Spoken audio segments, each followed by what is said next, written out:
This is your reminder that the RSPB's Big Garden Birdwatch takes place in a week's time. I'm signed up to take part already, but are you? This nationwide count of garden birds has been running since 1979, and last year almost 600,000 people took part, and between them they managed to count almost 10 million garden birds. Birdwatch is such an important survey because it means that researchers have a long-term, comprehensive data set of what's happening with garden birds, so we can see not only what's happening with them today, but also what happened with them a long time in the past. A great example of this was from last year's results. House sparrows took the top spot, coming in with just under 1.5 million birds counted. This sounds like great news for them, and they seem like a really common species to us. But if you compare it to data from the first ever Birdwatch, their population is actually down by 60%. Shifting baselines in what's normal for wildlife can be a huge challenge for conservation.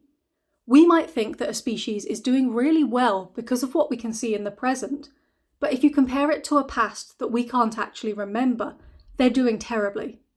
Surveys like the Birdwatch are really important in helping combat our own biased perception by giving us the raw data of what's actually happening. I've participated in the Birdwatch for years, and I've actually made videos about it on this channel in the past, so you can go and look for them if you're curious about more details. This year, I'm interested to see what will happen to my garden bird count, because I just had my hedges massively cut back after letting them grow out during last year's bird nesting season.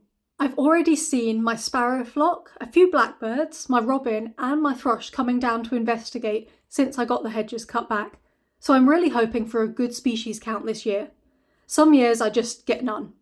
So if you want to take part with me, then what do you need to do? All you need is to find an hour of time to sit down at your window or at a local park and count birds. And it needs to take place sometime between the 24th and the 26th of January. Record which birds land, making sure to write the highest number of each bird species that you see at any one time. And don't forget that if you see nothing, that's important to submit too. Receiving a count of nothing really helps researchers understand where activity is and isn't taking place at any one time.